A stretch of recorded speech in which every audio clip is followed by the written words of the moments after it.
All right. Welcome to Coffee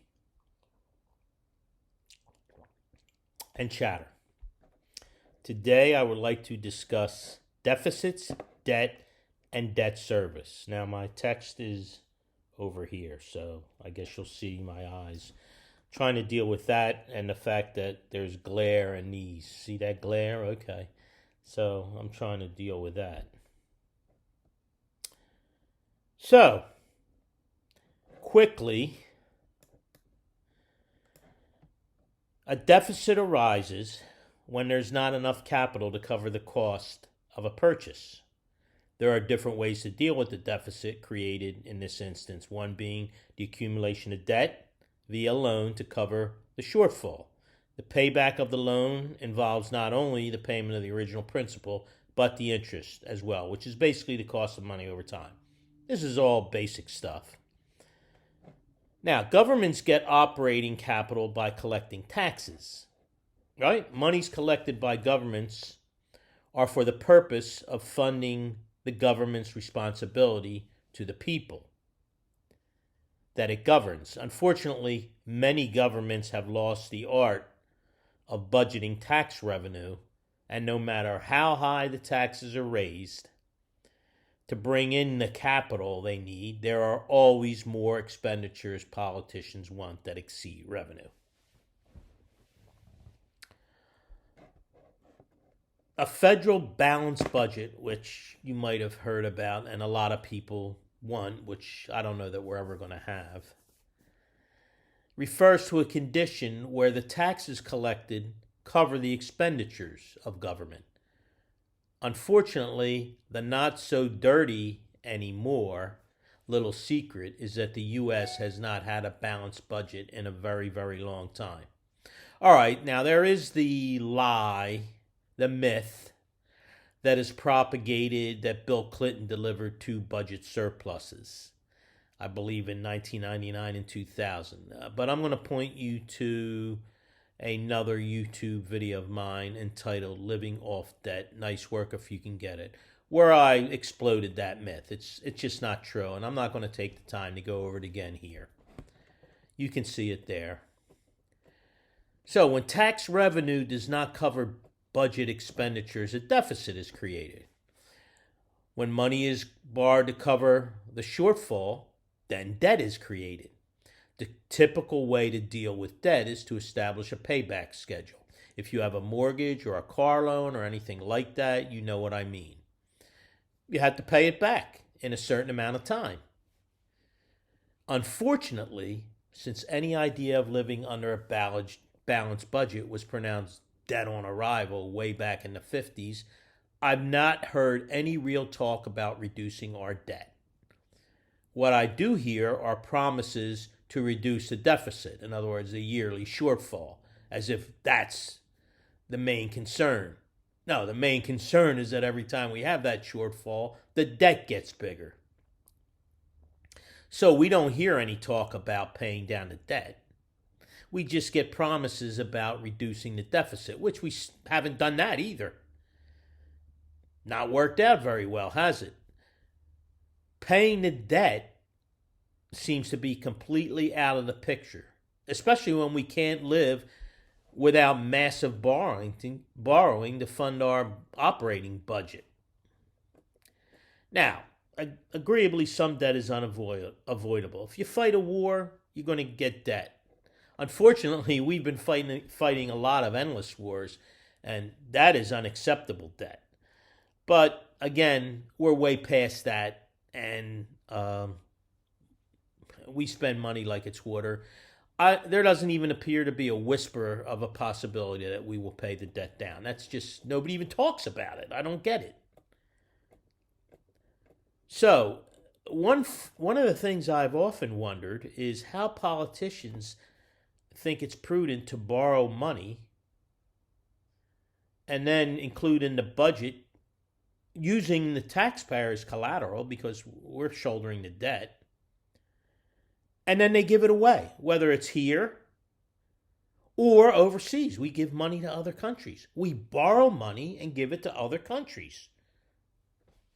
That's immoral. That's unethical. So right now, the Biden administration wants to spend $86 million to build some type of housing because they don't have enough room for all the influx of illegal immigrants that are coming in since Biden became president. And I don't know, they're wearing shirts that say, help us, Biden, or let us in, Biden, or, they think he's made some promise that, hey, well, we're not going to get rid of anybody for 100 days. There's a stop to that. So they're all just rushing the border. Somebody's making them shirts. And it currently costs the taxpayer $800 a day to house each illegal immigrant that comes over the border prior to them being released into the U.S. with a date to appear in court, which they will never show up for. And the facilities they're using, which is why they want to build more facilities, they're like at 2, 3, 4, 5, 6 times capacity. I understand one of the facilities has no running water, and that in one of the facilities there's now a COVID outbreak. I mean, they're not even checking these guys for COVID. They're releasing them into the U.S. and go where you need to go. We're not going to check you. But you can't go out of your house, and you got to wear a mask, and you got to get a vaccine. You got to wear 2 masks, maybe 3. It's possible we're giving illegal immigrants COVID stimulus relief checks. That's what I've heard. I have not verified it. But that aside. So before I wade too deep into the weeds here, let's go over this. Congress passes a budget. They haven't actually passed a budget for years because they can never agree. They usually have these temporary spending bills, that last a couple months, and then, no, the government's going to shut down, and then they pass another one. They start with the fear mongering. Oh, you're not going to get your Social Security check. I mean, the number of people who don't go to work if the government runs out of money is minuscule. I mean, it's very few. Mostly everybody is considered, mandatory that they have to work. It's a joke. So, the point is, our budgets or our spending bills are not based on available revenue. The bills are funded by borrowing, otherwise known as deficit spending. We don't look to see how much money we have and then decide how to spend it. We decide what we want to spend and then see how much money we have and then borrow the rest. All this adds to the national debt, which continues to balloon. Back in 2000, before Bush 43 came in, the national debt stood at $5 trillion. A lot of people thought that was a problem. He doubled it in 8 years. Obama doubled what he gave him in his 8 years, which brought us close to $20 trillion. And then came COVID under Trump and all that spending. And we're near $30 trillion if we've not blown past it. See it there in the rearview mirror? Goodbye, $30 trillion. Now let's get to the meat, debt service, which is what I really wanted to get into. Debt service is part of the annual budget. It's a line item. It's the interest on the national debt. So hold on here. Hold on to your pants. Debt service, or interest if you prefer, on $30 trillion at 0.5%, which is not what we're at. I'll get into that in a second. $150 billion a year to service the debt at 0.5%. If the interest goes up, which it inevitably will, the debt service will become a crushing weight on the economy and on American families. Now, ignoring the fact that we are already nearly $1 trillion a year, our deficits in non-COVID years. In other words, we can't get by on our revenues. We're borrowing $1 trillion a year. This year, it went nuts in 2020. If the rate rose to 3% and we still at 30 trillion, which we're not going to be for long, the yearly debt service would be $900 billion, nearly $1 trillion. So, forgetting about paying the debt, because I don't know, no one's even talking about that. Let's talk about the debt service. It's going to crush us. You can raise the taxes to wherever you want, but before any money is directed anywhere else, the debt service comes right off the top. So, I understand that we took in $3.42 trillion, $3.42 trillion tax revenue in 2020. Nearly 1/3 of that would have to go to debt service if the interest rate were 3%, which it's going to get there soon. Yep. And how would we work that out? Borrow more money, right? Okay, so now let me talk about some real numbers. I can't vouch for the drop dead accuracy of these numbers, but they're close enough to make the point. The 2020 federal budget was $4.79 trillion. That was pre-COVID, not including all the money spent on COVID. And as I just stated, we brought in $3.42 trillion in tax revenue. That created a shortfall of $1.25 trillion, money that needed to be printed. And then came all the extra money. All these COVID relief bills, some of it given away to foreign countries. Borrowed money.